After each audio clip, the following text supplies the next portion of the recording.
Hello, and welcome to my channel Ielts Listening. Let's start with one of the best practice tests for improving listening skills. Now look at Part 1. Part 1. A man wants to find out about taking part in a dragon boat race. Listen to the conversation between the man and the woman and answer the questions.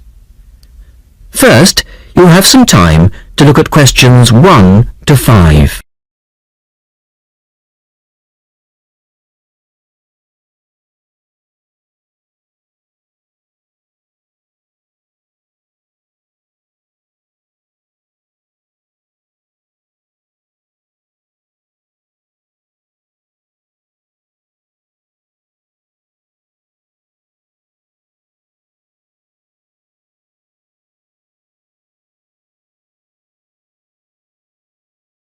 Now we shall begin. You should answer the questions as you listen, because you will not hear the recording a second time. Listen carefully and answer questions 1 to 5.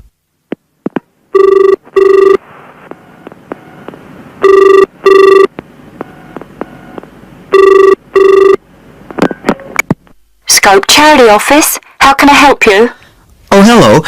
I'm ringing about the dragon boat race that you're asking people to take part in. Oh, yes. We still need a few more teams. Are you interested in joining the race? Yes, we want to enter a team, but we don't know anything about it. Could I ask you for some more information first? Of course. I don't even know when it's being held. It's taking place on the 2nd of July. Is that a Saturday?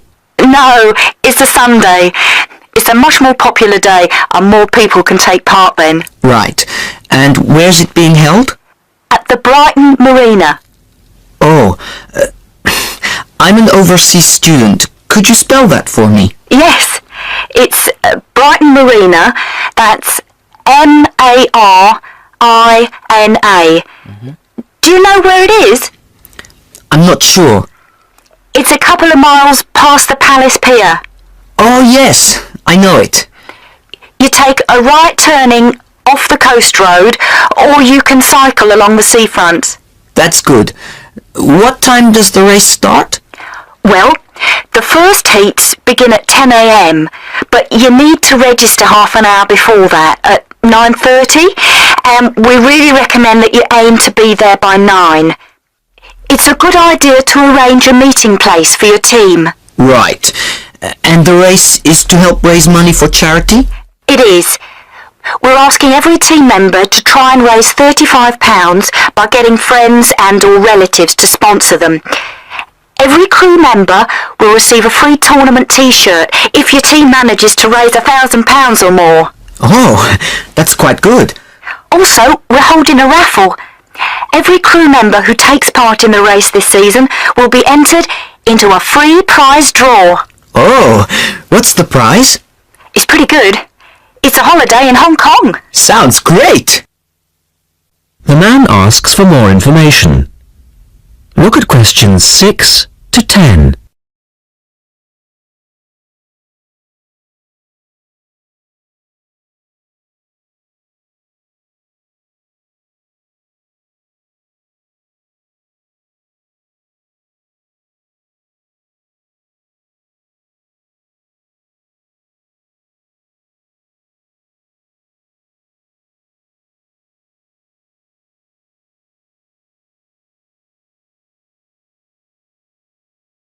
Now listen to their conversation and answer questions 6 to 10. Is there anything else you need to know? Could you just tell me a little bit more about the teams? Well, you need to have a crew of 20 people for your dragon boat, and you then need to agree on who's going to be the team captain. That will probably be you. Fine. I've got a group of 20 people who are interested. Do all the team members have to be a certain age? Well, there's no age limit as such, but if you have a team member who's under 18, then they have to get their parents' permission to take part. Yes, that makes sense. It isn't dangerous, but we do have boats that turn over in the water, and for that reason we need to insist that everyone wears a life jacket as well. And you can hire life jackets from us when your team arrives. What do you advise people to wear? Well, most people wear a t-shirt, shorts and trainers. I certainly wouldn't recommend that you wear jeans or boots. In fact, it's a very good idea to bring some spare clothes. Okay. It can get quite cold and wet if the weather's bad, and there's quite a bit of hanging around, especially if you qualify for the semi-finals or the final. I see what you mean. Have you got a name for your team? Oh, not yet, no. Well, you need to decide on one and then put it on the entrance form, which I'll send you. Oh, okay. So, if you'd like to give me your address, I'll be happy to send details first. That is the end of part 1. You now have half a minute to check your answers.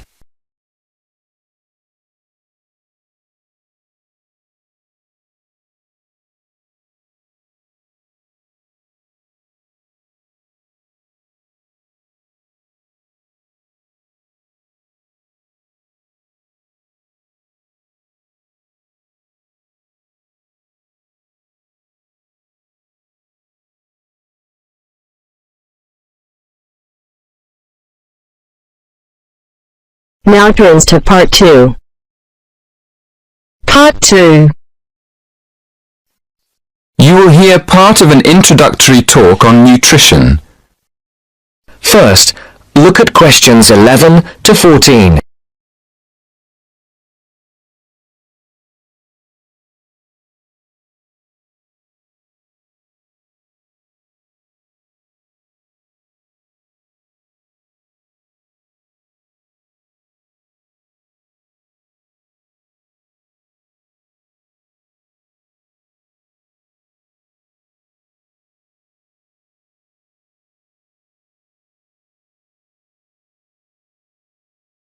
Listen carefully and answer questions 11 to 14. Good afternoon. Many people in the Western world eat the wrong food, and they eat far too much of it. So, the topic of my lecture today is healthy eating. I'll divide my talk into 3 parts. Firstly, I'm going to define what I mean by healthy eating. After that, I'll go on to talk about why people don't eat properly, and then I'll finish my lecture with some ideas for improving the situation. Right, so what do I mean by healthy eating? Well, some people might think it means eating a lot of meat. Of course, vegetarians wouldn't agree with this. They think eating meat is very unhealthy. Other people think that eating a lot of cabbage is good for you, or a lot of salad. Well, naturally, cabbage, salad and meat can all be part of healthy eating. But for me, healthy eating means 2 things. One is eating a balanced diet, and the other is eating the right amount of food. In my opinion, a balanced diet means eating a variety of foods, including meat, vegetables, fruit, cereals, and dairy foods. Obviously, the amount of food we should eat is more difficult to decide. It depends a lot on how active we are. Before the broadcast continues, look at questions 15 to 20.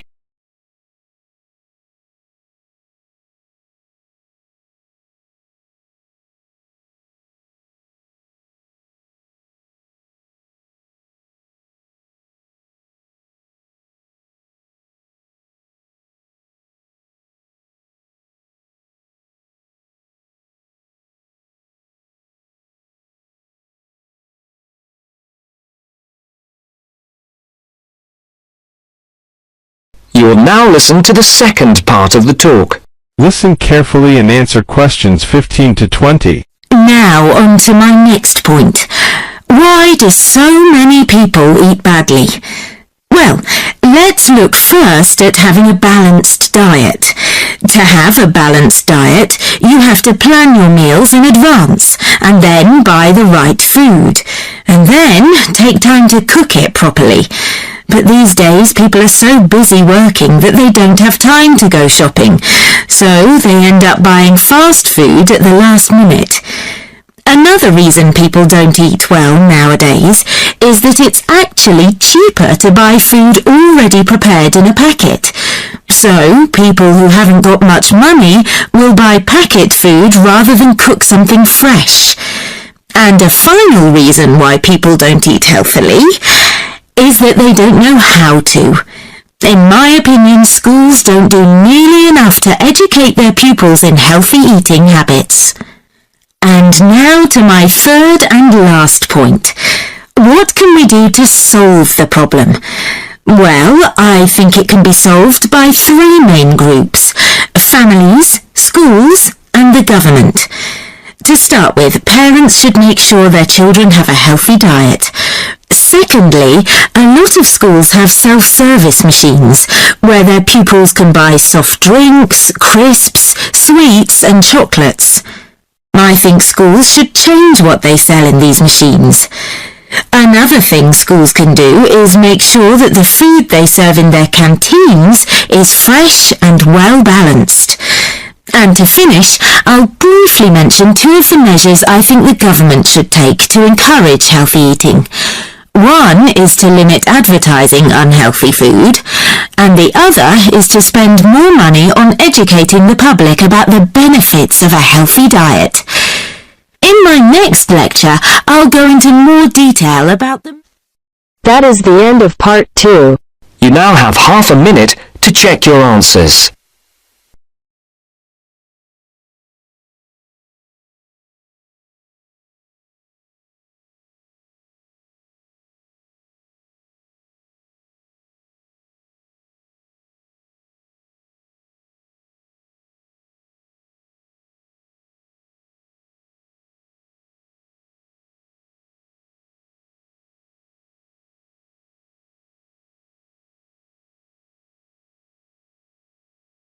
Now turns to part 3.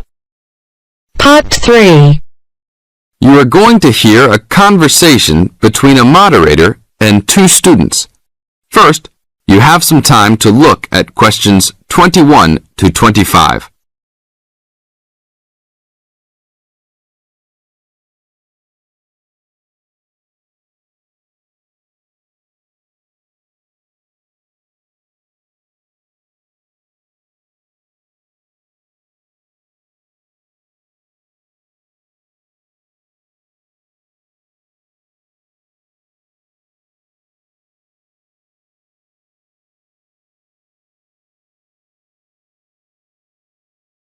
Now listen to the tape and answer the questions. 21 to 25.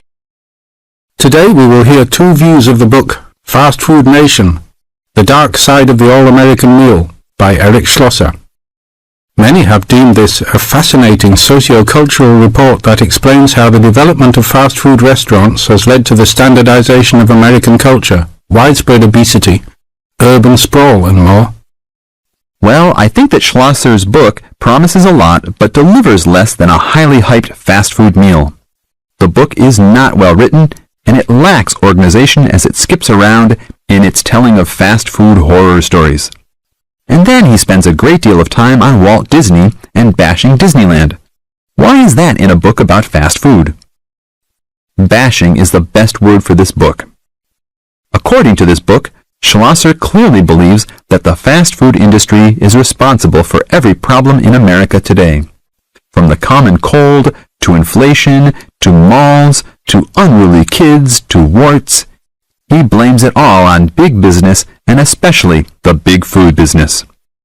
The book is written in a breathless, alarming motive that makes it sound like McDonald's and Disney are co-conspirators to take over the world and force every living child to eat greasy French fries. Give me a break. Schlosser is also very biased for the left, praising unions while ripping right-wing values and Republicans. Nixon seems to get special attention. Just having your picture made with him gets sinister prose and makes you a co-conspirator. Despite claims of research, there are numerous blatant assertions such as parents in the 80s spent more money on their children because they felt guilty about not spending time with them. How does he know that? Is all consumer spending on kids really driven by guilt? The book is a farce. Save your money to buy a Big Mac and read something else. Only read this ridiculous book if you are an anti-Republican, anti-big business, there are evil forces everywhere subverting the world fan. Thank you, William. Now look at questions 26 to 30.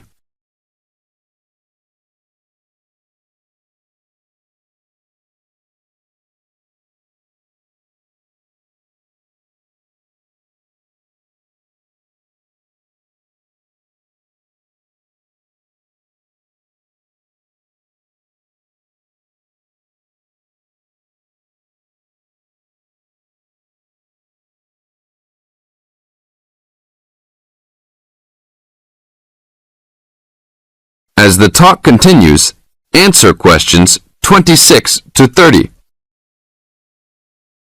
Now we'll talk to another person with a very different assessment of this book. So, Jenny, what did you think of Schlosser's book? Wow, where do I begin? I thought that this book was very informative, very well researched, and a very easy read. Schlosser did a wonderful job of organizing the vast amount of information that he placed in this book. For a non-fiction book, I found that Fast Food Nation kept me entertained throughout its entirety. In fact, I couldn't put it down. The history of the fast food industry itself was fascinating, as well as the background information on the potato and meat industries. The first-hand accounts given by people who work for the fast food industry, as well as the meat packing and potato plants, added to the reality of the points the book was trying to make. The fast food industry and all industries supported by fast food companies have some serious issues that need to be addressed by the nation. In addition, Schlosser does an excellent job of pointing out the dangers of not only working for these businesses, but eating food supplied by them. It's scary to think about the dangers lurking behind the counter at your local fast food chain. This book really opens your eyes to some health hazards that all of America should be aware of. Everyone should read this book. It will change your eating habits and the way you view large fast food corporations. That is the end of part 3. You now have half a minute to check your answers.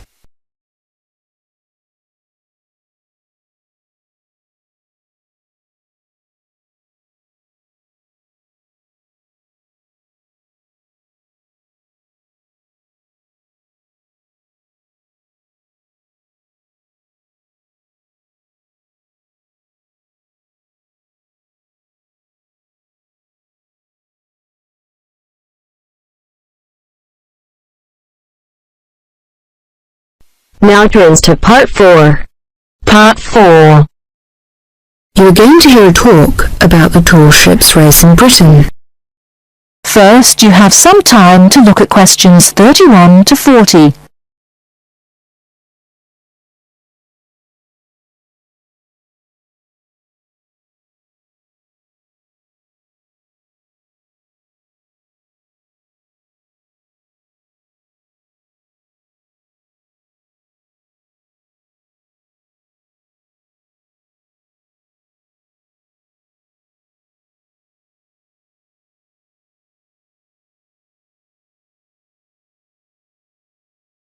Now, listen carefully and answer questions 31 to 40. In July 1956, a fleet of 21 sailing ships from 11 countries raced each other from Torbay in Devon to Lisbon. The ships had been converted from cargo carrying to sail training ships. However, their future seemed uncertain, and the purpose of the gathering was to mark the passing of the age of the sail. What happened instead was that the sailing ships refused to say goodbye, and 2 years later they raced again, and the fleet was even larger. It was then that the title The Tall Ships was given to them, and the name remains today. The original organisers, the Sail Training Ship International Race Committee, now called the Sail Training Association, saw that a new international movement had begun, adventure training under sail. As race succeeded race, it became clear that the events had more to do with bringing adventure and widening the horizons of young people than of commemorating the passing of sail. Now, sail training ships began to be specially built, and young people from all walks of life wanted to participate. Now, to compete, a vessel has to satisfy just 3 requirements. It has to have a minimum waterline length of 9.09 meters. Half its crew must be between the ages of 16 and 25, and its principal means of propulsion must be a sail. Since 1972, the race has been sponsored by Cutty Sark Scots Whisky, and it has started to attract huge crowds of spectators. In 1984, more than 250,000 people lined the River Mersey in Liverpool to watch the fleet set off. And in 1986, 2 million spectators joined Her Majesty Queen Elizabeth at Newcastle upon Tyne to watch the parade. 1989 was the year that the spectacular Cutty Sark Tall Ships race started from London. A grand fleet of up to 100 vessels gathered on the River Thames near Tower Bridge on Tuesday the 4th of July. The only thing that the racing yachts, ancient and modern, had in common was their young crews. Few were expert sailors, and the majorities were strangers to the sea and to each other. Between Tuesday the 4th of July, when the fleet began to assemble, and Saturday the 8th of July, when the ships took part in a grand parade of sail down the River Thames, vessels were berthed on either side of Tower Bridge. Some were moored in the Pool of London, opposite the Tower of London, while others were moored to the east of Tower Bridge. Smaller vessels were accommodated in St. Catherine's Dock. Many of the larger ships were open to the public. It was an amazing and historic spectacle as the ships sailed slowly up the River Thames. That is the end of part 4. You now have half a minute to check your answers.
Dear viewers, thank you for taking this listening test. Please let me know about your score in the comments section below. Keep on practicing, it's the only way to be successful. We are planning to upload more IELTS helpful videos. Please subscribe to our channel, IELTS Listening. Thank you.